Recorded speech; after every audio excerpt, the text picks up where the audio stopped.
I don't have anything to shoot. Do you have a potato? Right, somebody just sold a potato print for $1 million plus. Yeah, exactly. Yeah, link in the description somewhere. Potato. Yay!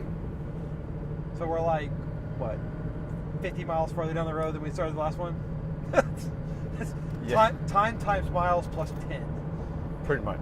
We didn't think we were going to do another one of these for a little while, but then we started talking about something that I think it's interesting. Like, hey, we should probably be recording this. So. Yeah, should we welcome everybody? We should say, hi, I'm Josh, that's Andrew. This is On the Road with Josh and Andrew. We're in San Antonio. Heading to Uvalde, Texas still.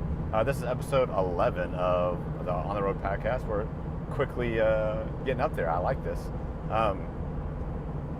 So, the question is, when will we run out of stuff to say? Never. I've never run out of stuff to say. Yeah. Is there anybody we want to be sponsored by today? Well, want to, yes, but I'm going to stop the trend of like Black's Barbecue. I will say this: we talked about barbecue briefly, tangentially in the last one. Yesterday, we were going to try to go to one of the food trucks or La Barbecue, and they were both closed, prepping for things. We ended up at Black's, Terry Black's in South Austin on Barton Springs. Yeah, good stuff, man. Yeah, quite good. Ribs, sausage, and brisket were all good. So that's a win in my book. I will go back there. Absolutely. Yeah, good. Absolutely. So shout out to Terry Black's. Enjoyed it. Yeah. So we were talking before we started rolling again. We have a photo club called North Austin Photographic Society, and link in the description. Yeah, there'll be a link. And I submitted some interesting ones that I don't necessarily think will win, and that's not why I submitted them, but I think they're interesting as something to think about. So I was doing a shoot for one of our corporate clients, Alpha Granite. If y'all want to sponsor us, awesome. Well, you sort of do, but yeah, yes, sort of do. But I was shooting they do like granite tabletops and countertops and bathrooms and things like that. I was shooting a home out in Comfort, Texas. And I don't know, just the way that I lit a sink to show off the texture of their granite, I just really liked it. I don't know, it was just, I liked the way the light was, I liked the lines, I liked the composition. It was just nice. I went back and edited it, and I was like, that's a nice picture of a sink. And it kind of got me thinking, so often as we're starting out in photography, we kind of do something cool or interesting or fun. We'll do something like crazy with makeup. I'm like, next time I'm going to go crazier with makeup. And then it becomes like that race to like how far we can go. So a lot of people do it with bokeh right at the beginning. The HDR slump is a result of, I got to make more contrast and more saturation and more like, you're already at 42 on a dial that only goes to 10. Stop. Back up. Yeah.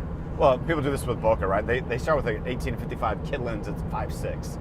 And then they get like, a 2.8 lens. Well, they get a 50. They get a nifty 50 usually. But then they'll get that nifty 50 like, wow, this is amazing. And then they'll get like, 130. And then they're in a constant chase to make a better bokeh. And that becomes like the chase. Are you trying to tell me something? Yes. And so, but a lot of people, that's just kind of the progression, right? We do one thing and then we try to do a little better. And then we take it to like its extremes. But then the downside is, with creativity, with that, they're like, I don't have anything to shoot. I don't have anything crazy that I can put in front of my camera right now. I don't have lions and tigers and bears. Oh my! I don't have an erupting volcano with a new Viper, 10,000 horsepower Viper jumping off of it. Okay, well that would be awesome, but you don't need that. Right, and so the point for me to submit the sync is, you can shoot anything, right? Literally, like people, I hear this a lot from people like, I don't have anything to shoot. Do you have a potato? I just sold a potato print for $1 million plus. Yeah, exactly. Yeah, link in the description somewhere. Potato. Yeah, I'll find that. but really, I'm kind of rebelling against that in a sense of trying to refine the craft by trying to make anything look interesting. Try to light it, try to compose it, try to do something with it to make, literally a potato or a sink or a bowl of fruit. Right? That's what painters did. Right? Why do you think they painted bowls of fruit? It's because they wanted to. They studied color. They wanted to study how shadow and light and all that. And so that when you do get something amazing in front of you, well, now you have your skills refined, and you're not having to crank your sliders to 1,000 on everything, and you can have a more refined approach. So if you're wondering why I submitted a potato, a kitchen, literally a bathroom sink to a photo contest, that's why. It's like a way to make an interesting photo of something that's in everybody's home.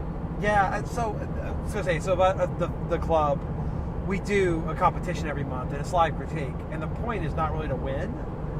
I mean, winning is fun and whatever. You know, Josh and I have fun ribbing each other when one of us wins, the other places below them or doesn't win. But the point was really that I came from a photo club in Virginia called Northern Virginia Photographic Society. Very large, very active club. Competition once a month. They had a meeting every single week during basically the school year. We're off to the summer. But the most helpful thing about that was that continual. Every month, you got to see your own image critique by a random judge. Some of the judges were great, some of them weren't great. But you got to see your image critiqued. You got to see everybody else's image critiqued. And whether you agreed with the judge's decision or not, you learned a lot. So it'll be interesting to see what our judges. By the time this gets published, this club meeting will be long past. So it'll be interesting to see what the judges this time say about that. Yep. Because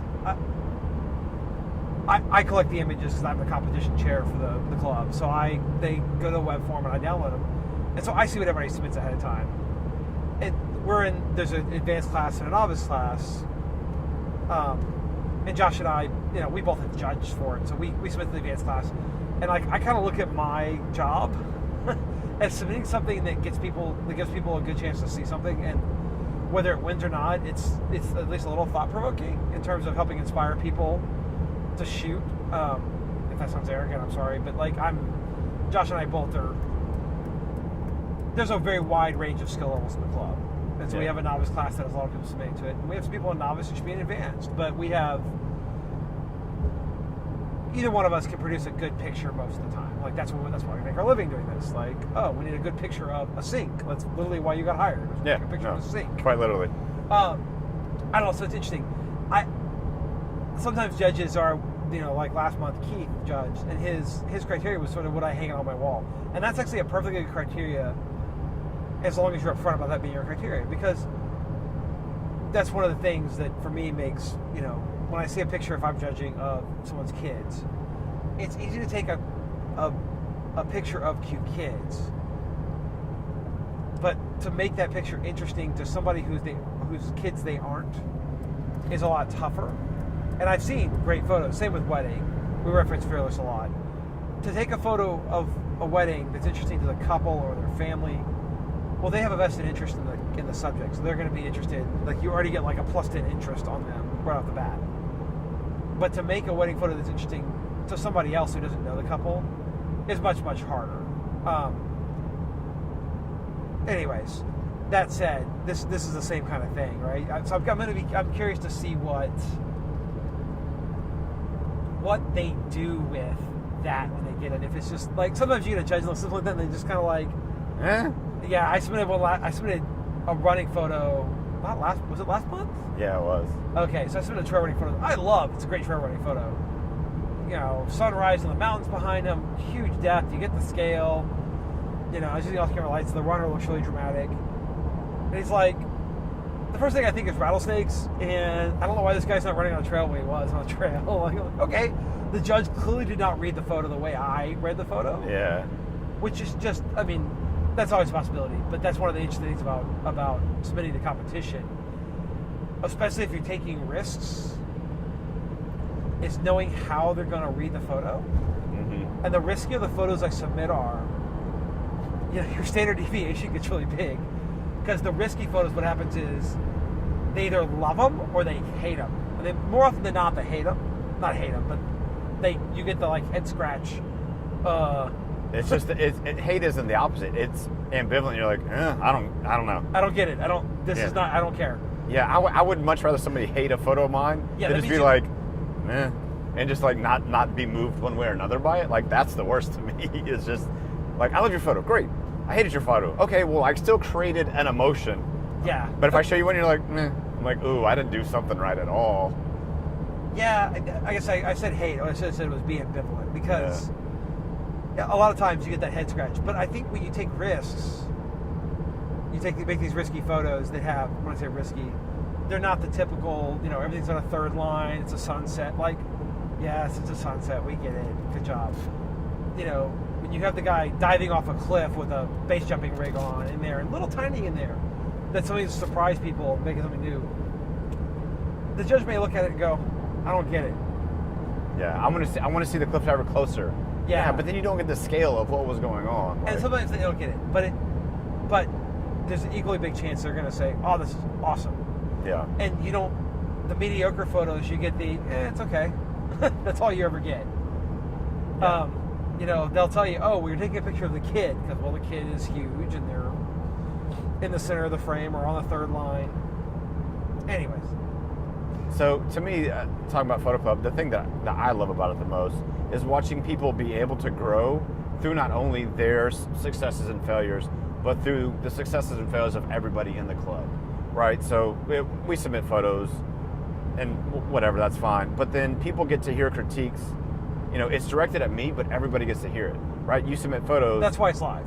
And literally, everybody else, nobody gets that. Not nobody in the club, but I mean, in general, we don't get good critiques as a most photographer. competition, just submit your images and you just find out whether you won or not. Right. Not helpful.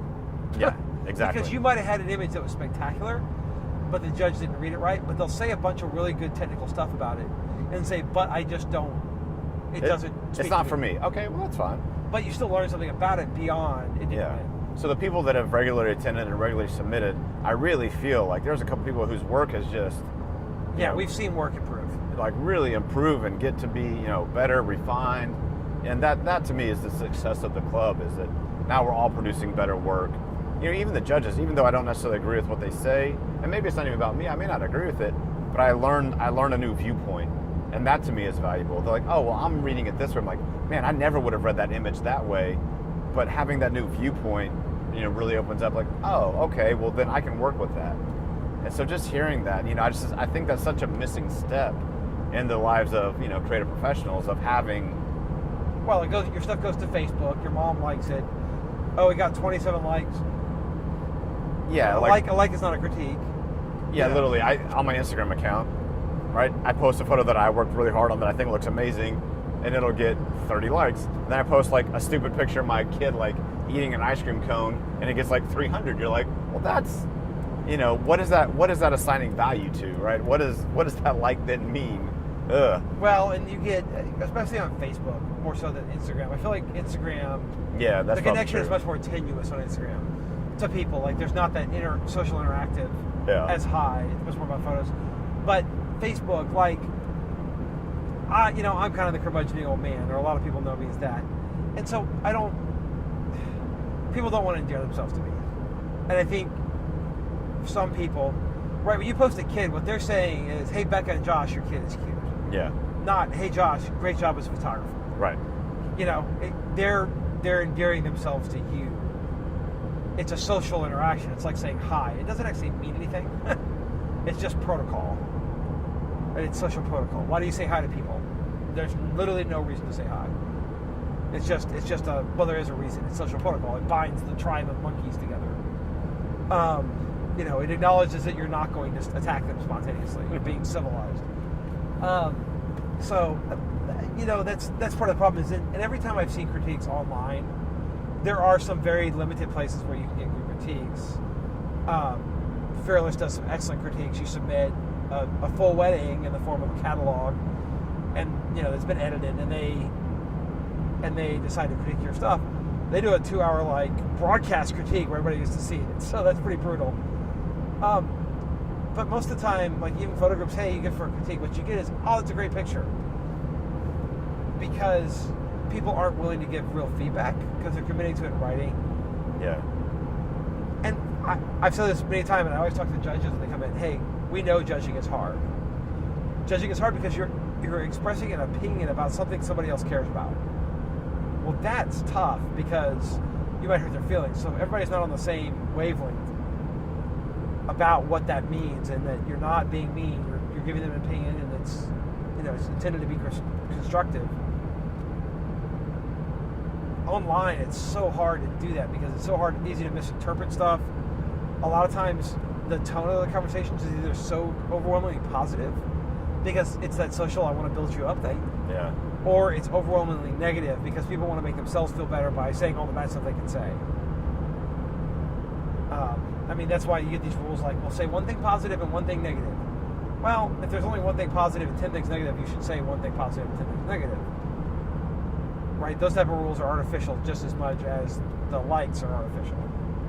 Anyway, so you have to be really careful about where you get critiques, and that's one reason I like the in-person, because the judge they know they're on the line. They know that people are judging them back. And having judged, it is nerve-wracking. Like, it is nerve-wracking to stand in front of people and be like, yeah, I don't think your photo's very good for a reason X, Y, and Z. Like, I see what you're trying to do, but you didn't do it. Or even worse, I love this photo because X, Y, Z, and everybody's like, why? I don't get it. What are you seeing that I'm not seeing?